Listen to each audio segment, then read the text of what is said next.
नमस्कार, मैं हूं संजय शर्मा। आप देख रहे हैं 4 PM न्यूज नेटवर्क। भारत दुनिया का सबसे बड़ा लोकतांत्रिक देश है। यहां अंग्रेजों के जमाने से लेकर और बाद तक अभिव्यक्ति की आजादी को बहुत महत्व दिया गया। आप क्या बोल रहे हैं, आप क्या लिख रहे हैं, ये आपका अधिकार है। लेकिन पिछले कुछ सालों से सबसे ज्यादा अगर किसी को कुचला गया तो वो अभिव्यक्ति की आजादी को कुचला गया। मीडिया को गुलाम बनाया गया। मीडिया को झुकने को कहा, मीडिया रेंगने लगी। उस रेंगने वाली मीडिया को लोग गोदी मीडिया कहने लगे। तमाम टीवी चैनल एक विचारधारा के हो गए। अंबानी के चैनल दिन रात हिंदू मुसलमान का झगड़ा लगाने में जुट गए। ऐसा लगने लगा कि मान लो ये गोदी मीडिया इस देश में सांप्रदायिक आधार पर एक तनाव पैदा करने की कोशिश कर रही है। और जब लोगों ने टीवी चैनल देखना बंद कर दिए, लोगों ने समझ लिया कि ये टीवी चैनल समाज में केवल हिंसा फैलाना चाहते हैं जिससे एक साहेब को हमारे फायदा पहुंच सके, तो लोग वैकल्पिक मीडिया की तलाश करने लगे और सोशल मीडिया पे आ गए। इस दौर में यूट्यूब का जन्म हुआ और यूट्यूब ने देखते देखते क्रांति लाना शुरू कर दी। लोग टीवी चैनल से यूट्यूब पर आ गए और जिस यूट्यूब चैनल पर उन्हें सच बात दिखाई दी, जो पत्रकार सत्ता की आंख में आंख डालकर सवाल पूछने दिखाई दिया, वो उसके मुरीद हो गए, उसको सब्सक्राइब कर लिया, उसका हौसला बढ़ाने लगे। मैं सौभाग्यशाली हूं कि 4 PM को इतना ही प्यार मिला कि हम पिछले कई महीनों से पॉलिटिकल कमेंटेटर में देश में नंबर 1 की स्थिति पर आए हुए हैं।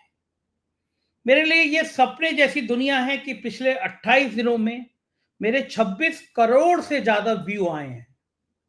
मैं किसी को बताता हूं तो वो शॉक्ड हो जाता है। इस देश में भारतीय जनता पार्टी को जितने वोट मिले हैं, उससे कहीं ज्यादा व्यू मेरे सिर्फ 28 दिनों में आए हैं। ये एक सपना है।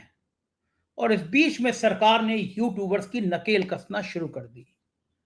बोलता हिंदुस्तान नाम का एक टीवी चैनल था, यूट्यूब चैनल था।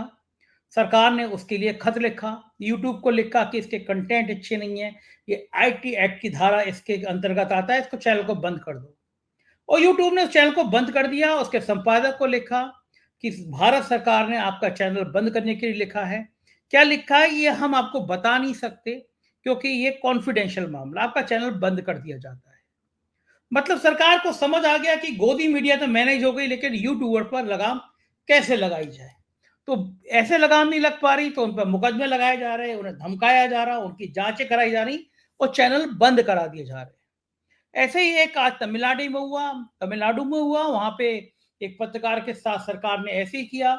उस पर तरह तरह के आरोप पे मुकदमा दर्ज कर दिया। मामला सुप्रीम कोर्ट पहुंचा और सुप्रीम कोर्ट के जज ने आज जो टिप्पणी करी वो इतिहास में मील का पत्थर साबित होगी। उन्होंने कहा कि अगर हम चुनाव से पहले इस तरह यूट्यूब चैनल को बंद करते रहे तो ना जाने जेलों में कितने सैकड़ों हजार लोग पहुंच जाएंगे। क्या है पूरा मामला, मैं ये समझाने की कोशिश करूंगा और उस शख्स को आज आपके सामने लाऊंगा जिस शख्स ने मुझे बड़ी हिम्मत दी।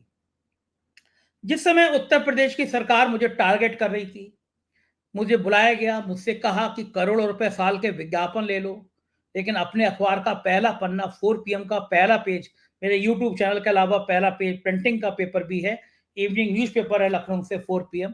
तो इस पहले पन्ने को चेंज कर दो क्योंकि तुम्हारा पहला पेज इतना तीखा होता है, बहुत वायरल होता है। हमने लखनऊ से छपने वाले सारे बड़े अखबार मैनेज कर ली हैं। उनके सबसे करीबी अफसर, सबसे ताकतवर अफसर जो आजकल पैदल हैं, एनेक्सी में बैठते हैं, बेचारे नए नए सचिवालय में, मुख्यमंत्री सचिवालय में कमरा तलाश कर रहे हैं। वक्त होता है किसी जमाने में उनका जलवा था, आज वो ढक्कन टाइप के हो गए हैं, दिन भर मुख्यमंत्री के आगे पीछे घूमते हैं। तो उन्होंने मुझे बुला के बहुत धमकाने की कोशिश करी। मैंने कहा संभव नहीं है। 4 PM की पहचान ही यही है कि वो सच लिखता है, सच बोलता है। तो मेरे खिलाफ आर्थिक अपराध अनुसंधान की जांच सेटअप कर दी गई। मेरे दफ्तर पर हमला हुआ। एसटीएफ के सबसे तेज तर्रार अफसर अमिताभ यश ने मुझ पे क्रिमिनल डिफॉर्मेशन सूट दायर कर दिया, मेरी मान्यता समाप्त कर दी, मेरा सरकारी मकान 100 पुलिस वालों लेके खाली करा दिया। और जो कर सकते हैं, मुझे सचिवालय पास करने दिया, जो कर सकती है सरकार सब किया गया। लेकिन मैं मजबूत था क्योंकि मेरे पीछे एक ऐसा शख्स खड़ा था जिसकी कानूनी पकड़ इतनी थी कि जिसको संविधान की ताकत पर इतना भरोसा था, उसने मुझे हौसला दिया कि जब तक भारत में बाबा साहब भीमराव अंबेडकर का बनाया हुआ संविधान जिंदा है, तब तक सरकार आपका कुछ नहीं बिगाड़ सकती, आप मुझ पर यकीन करिए। और एक के बाद एक वादा आती रही, लेकिन उस शख्स की, उस एडवोकेट की ड्राफ्टिंग ने पसीने छुड़ा दिए। और उसके बाद सरकार भी समझ गई कि या तो इस व्यक्ति की हत्या करा दो, वरना इसकी जवान बंद नहीं हो पाएगी। हमने कहा जब तक जिंदा है हम बोलेंगे तो ऐसे ही बोलेंगे, क्योंकि जिद है सच की। मैं आज आपकी मुलाकात उस शख्स से कराने जा रहा हूं। सुप्रीम कोर्ट की परिधि में उससे बात करूंगा। मोहम्मद हैदर नाम है उनका, बहुत सीनियर लॉयर हैं। तमाम मेरे देश भर के मित्र अपनी कानूनी सलाह के लिए फोन करते रहते हैं, तो मैं आज सीधे उनके पास ले चलता हूं, इस कानूनी पहलू को समझाऊंगा। हैदर भाई, बहुत बहुत स्वागत है आपका। आपसे बात करता हूं तो वैसे भी मुझे ऊर्जा आ जाती है, और मैं अपने मित्रों से कहता हूं कि मैंने इतना काबिल वकील नहीं देखा और इतना अच्छा इंसान भी नहीं देखा। आप वकालत के अलावा जो इस तरह की समाज सेवा करते हैं, उसके लिए आपको सलाम। और आपने कम से कम मुझे तो बड़ी हिम्मत दी है। हाँ देखिए, हम दोनों काले काले कपड़े पहने हुए हैं। आप जी क्या संजय भैया। आए होंगे? मैं तो ऐसी रूटीन, मुझे काला रंग पसंद है। मैं जब आजकल ज्योतिष की बात करता हूँ ना, मेरे ज्योतिष ने कहा मेरे लग्न का स्वामी शनि है, और मुझे ऑटोमेटिकली मुझे काला रंग बहुत अच्छा लगता है। गाड़ी काली, कपड़े काले, वाटर खोलोगे तो अधिकतर शर्टें काली होती। खैर, मैं आज के विषय पे आता हूँ कि तमिलनाडु के एक यूट्यूबर की जमानत को बहाल करते हुए सुप्रीम कोर्ट ने बहुत गंभीर टिप्पणियां करी हैं। और मुझे लोकतंत्र की आजादी के लिए सुप्रीम कोर्ट के ऐसे जजों का होना बहुत जरूरी है। जरा मुझे जी हैदर भाई संक्षिप्त में और विस्तार के संग बिंदु वाइज समझाइए कि मामला क्या है। ऐसी सरल भाषा में समझाइए जो मेरे दर्शक समझ सके कि यूट्यूबर ने किया क्या था और सरकार पीछे क्यों पड़ी। देखिए, जो यूट्यूबर हैं ये काफ़ी क्रांतिकारी यूट्यूबर माने जाते हैं। इनका नाम है ए दुराई मुरुगन सत्ताई, और ये लगातार समसामयिक विषयों पे अपनी चर्चा करते हैं। और जो इनके जो विचार होते हैं वो काफ़ी तीखे विचार होते हैं। हालांकि जिस एपिसोड में इनके ऊपर मुकदमा लिखा गया था, वो ये एपिसोड था कि इन्होंने एक अपना स्लोगन दिया, और उसमें कहा कि लव में कम एट एनी एज, चाहे वो 6 साल की उम्र में हो, चाहे वो 80 साल की उम्र में हो। और बड़ी सही बात उन्होंने करी थी कि भाई प्रेम तो किसी भी एज में हो सकता है। लेकिन जब ये उन्होंने कैप्शन बोला, तभी एक हीरोइन का वीडियो चला दिया उन्होंने, जो मुख्यमंत्री जी को माला पहना रही थी। उनका ये जो कृत्य था, ये भारतीय दंड संहिता की धारा 153A, मतलब जो दो दो कम्युनिटीज के बीच में वैमनस्य फैलाने वाली, जो देश को तोड़ने वाली धारा है, वो लगाई। प्लस धारा 504 और 505(1), ये 3 धाराएं लगा के उनको अरेस्ट कर लिया। ये अच्छा, जब 504 वो और 505 क्या होती है? ये क्या होती है? ये मतलब 504 तो होता है क्रिमिनल इंटिमिडेशन, किसी को धमकाना, या और 505 भी इसी तरह की धारा होती है। मतलब कुल मिला के ये जो धाराएं लगाई गई, ये उनके स्टेटमेंट के सापेक्ष लगाई गई। लेकिन 153 इसमें किस तरह से बनता था, आई डोंट नो। बहरहाल, ये स्टेटमेंट था 13/5/2021 का। उसके बाद फिर दुराई मुरुगन साहब पकड़ के जेल चले गए, और जेल में जाने के बाद उनकी बेल हुई अगस्त 2021 में। कितने दिन बाद? जेल ये चले गए थे मई 2021 में, 3 महीने बाद। और 3 महीने के बाद जब उनकी वाइफ जो थी, जो उसमें पैरोकार थी, उन्होंने बताया कि साहब उनको यूटीआई वगैरह हो गया है, और जेल में उनका प्रॉपर इलाज भी नहीं चल पा रहा है। और जो उन्होंने स्टेटमेंट दिया था, उसको मिस इंटरप्रेट किया गया है। मतलब सुप्रीम कोर्ट की एक नज़ीर ये भी है कि जिस ऑफेंस में 7 साल या 7 साल से कम की सजा होगी, उसमें ऑटोमेटिक अरेस्ट नहीं किया जाएगा।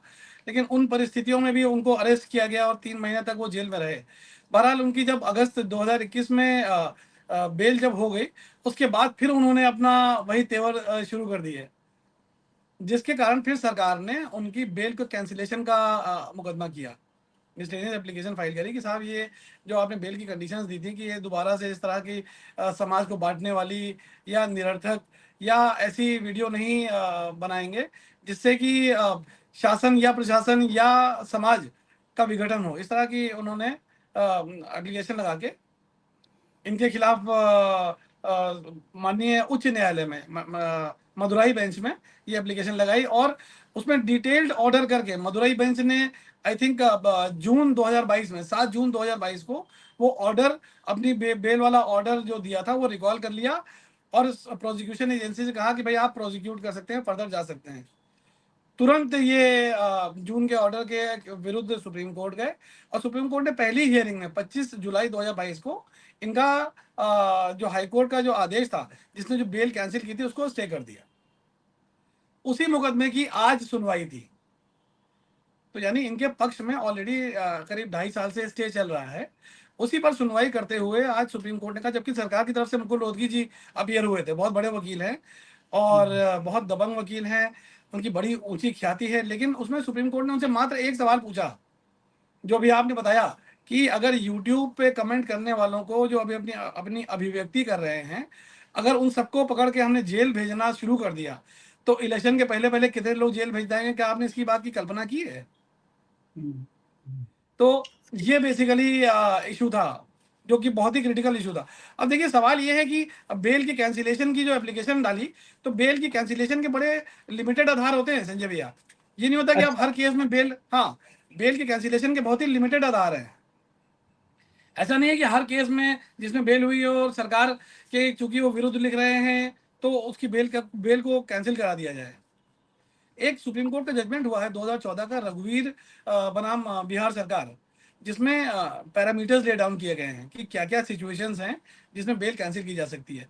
तो उसमें सबसे बड़ा ये है कि जो लिबर्टी कोर्ट ने दी है, यदि जो आदमी बेल पर है वो उस लिबर्टी को मिसयूज करता है तो यस, उसकी बेल कैंसिल की जा सकती है।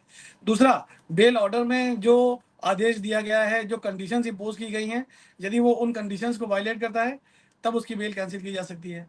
तीसरा, अगर जिस न्यायालय ने बेल जारी करी है, बेल उसको दी है, वो बेल इग्नोरेंस ऑफ लॉ पे दे दी गई, कोर्ट को पता नहीं था कि ये लॉ चेंज हो चुका है या ये लॉ ऐसा नहीं है जिसमें बेल दी जा सकती हो, तो वो बेल कैंसिल हो सकती है। या बेल उसने फ्रॉड से ऑब्टेन करी हो, उस केस में बेल खारिज हो सकती है, वापस हो सकती है। या वो आदमी विटनेस जो है, विटनेसेस को थ्रेटन कर रहा हो, गवाहों को धमका रहा हो, या इन्वेस्टिगेशन में इंटरफियर कर रहा हो, या एविडेंस को टैंपर कर रहा हो, या उसकी लाइक्लीहुड है कि वो देश छोड़ के भाग जाएगा, या अपने जिस आदमी ने उसकी जमानत ली थी उसके रीच के बियॉन्ड है। ये कुछ ऐसे सिचुएशंस हैं संजय भैया जिसमें बेल कैंसिल हो सकती है।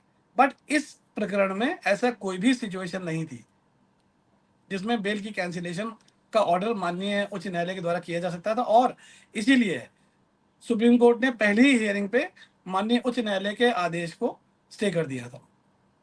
हैदर जी बताइए, कोई यूट्यूबर या कोई पत्रकार अगर बोल रहा है तो भारत के कानून में नियम है कि आप उस पर मानहानि का मुकदमा कर दीजिए। अगर प्रिंट मीडिया में है तो आप प्रेस काउंसिल ऑफ इंडिया चले जाइए। इलेक्ट्रॉनिक मीडिया में तो उनकी भी एक संस्था बनी हुई है, जिसमें जिस संस्था से सुधीर चौधरी को बाहर किया गया था जब वो 100 करोड़ की रिश्वत लेकर आए थे। तो इस तरह की ब्रॉडकास्ट एडिटर एसोसिएशन बनी हुई है। यूट्यूबर्स के लिए ऐसी कोई एक संस्था नहीं है, लेकिन यूट्यूबर ये माने तो जाते हैं कि वो पत्रकार हैं। दूसरा कि जितना मैंने पढ़ा है लॉ में कि भारत के हमारे संविधान में अभिव्यक्ति की आज़ादी एक महत्वपूर्ण कारक है, क्योंकि ये तो अभिव्यक्ति की आज़ादी का अधिकार है और सरकारें जिस तरह से शोषण कर रही हैं, मेरे तो तमाम मामले आपने खुद ही देखे हैं और आपने खुद ही उसको हैंडल किया है, तभी मैं बचा भी हूँ। लेकिन आप जानते हैं आपके संज्ञान में तो जगह जगह से आते हैं, मुझसे राजस्थान से लेकर और जयपुर तक लोग आपके नंबर मांगते रहते हैं। पहले अच्छा, हाँ, पहले तो अपनी मेल आईडी और नंबर बता दीजिए, मैं इसको स्क्रीन पे फ्लैश कर दूं।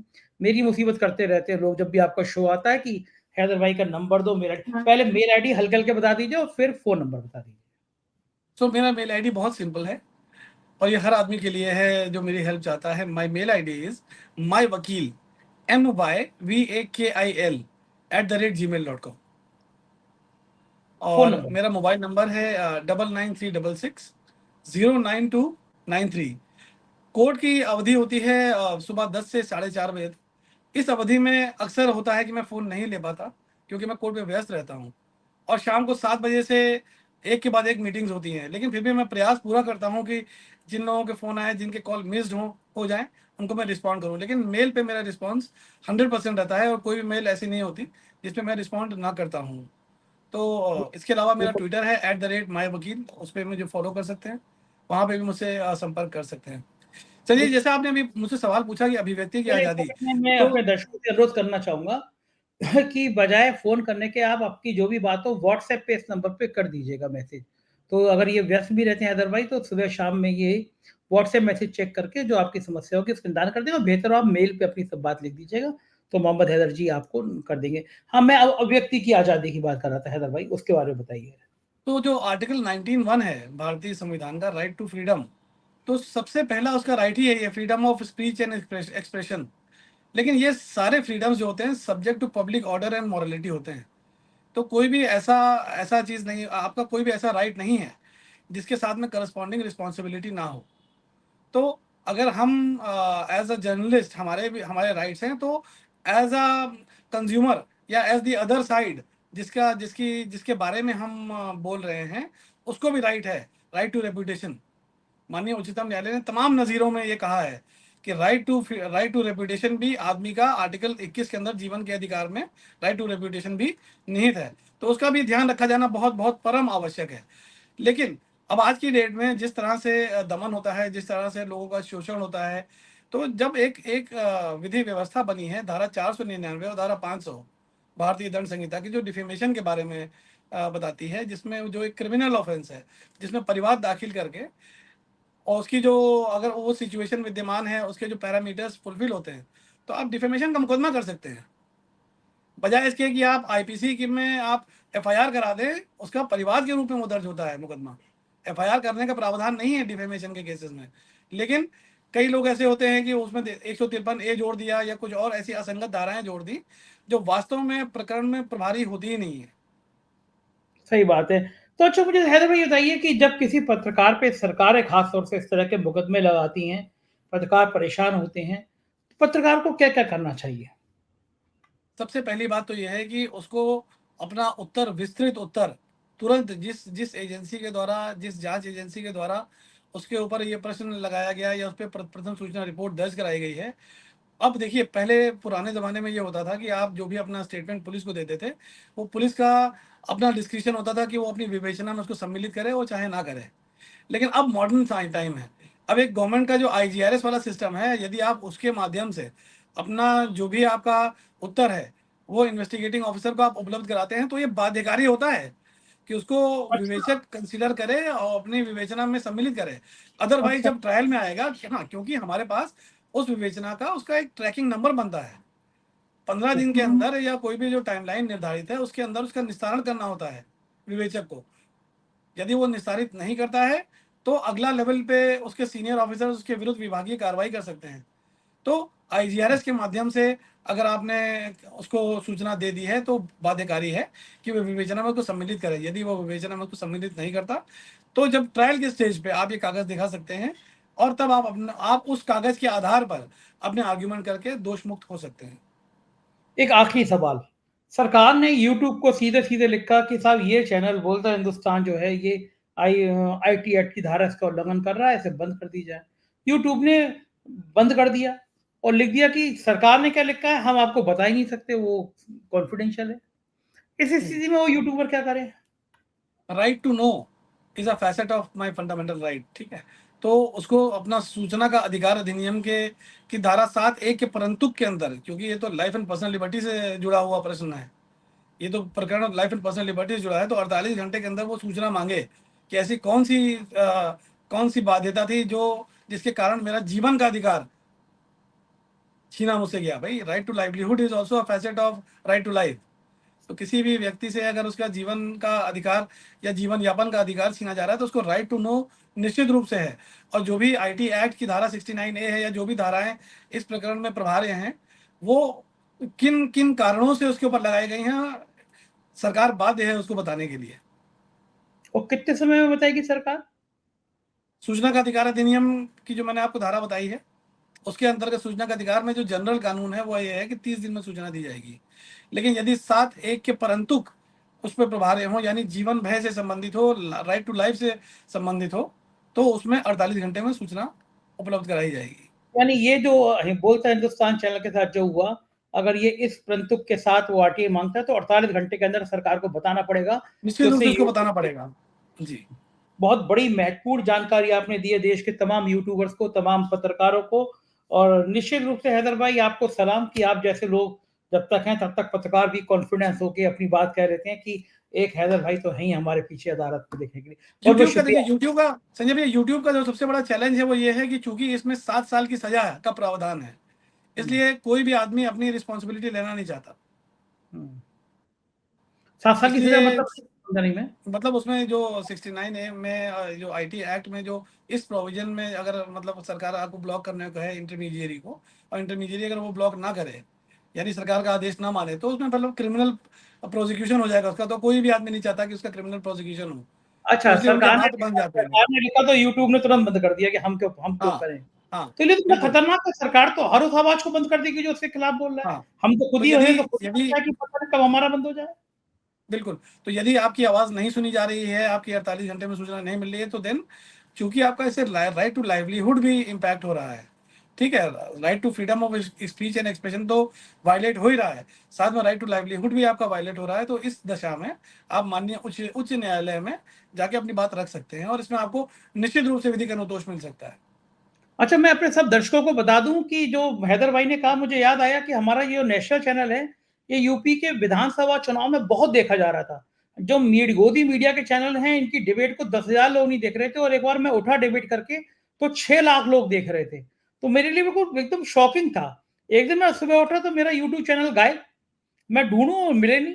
हमने इमीडिएटली 4 PM यूपी के नाम से चैनल शुरू किया, और फिर हैदर जी ने 48 घंटे के अंदर बहुत जबरदस्त नोटिस बनाया यूट्यूब के लिए, और वो इतनी बढ़िया ड्राफ्टिंग थी कि मैं पढ़ के एक बार नहीं, मैंने 6 बार पढ़ा और यूट्यूब को नोटिस किया, और यूट्यूब को समझ में आ गया कि पाला हैदर भाई से पढ़ा है, और 24 घंटे के अंदर हमारा चैनल शुरू कर दिया गया। हमने फिर 4 PM यूपी उसको यूपी की खबरों के लिए बना दिया, अलग बना दिया। उन्होंने बुरा सोचा था, हमारा भला हो गया, उसके भी 5 लाख सब्सक्राइबर पूरे होने वाले हैं। तो दर्शकों, मैं आपसे ये कहना चाहता हूं कि हो सकता है, क्योंकि देश में हम नंबर 1 चल रहे हैं, पता नहीं किस दिन ये चैनल भी बंद कर दे सरकार इस तरह से। अगर आपको कभी ना मिले तो इमीडिएटली आप 4 PM यूपी पे जाइएगा, हम वहां मिलेंगे। और वो 4 PM यूपी बंद कराएंगे तो हमारे 12 चैनल हैं, 4 PM बिहार, गुजरात, महाराष्ट्र, कर्नाटक, राजस्थान, मध्य प्रदेश, 4 PM बॉलीवुड, हम कहीं ना कहीं जरूर मिलेंगे, वरना फिर बोलेंगे किसी और फोरम पे बोलेंगे। बहुत बहुत शुक्रिया हैदर भाई, आपके बात करके मजा आता है। Thank you very much. तो ये थे हैदर जी, जिन्होंने विस्तार के साथ बताया कि देश में अभिव्यक्ति की आजादी क्या है, किस तरह आपके कर्तव्य बने रह सकते हैं। मुझको यकीन है ये चर्चा आपको पसंद आई होगी। अपने कमेंट से, अपनी राय से जरूर अवगत कराइएगा। शुक्रिया, थैंक यू।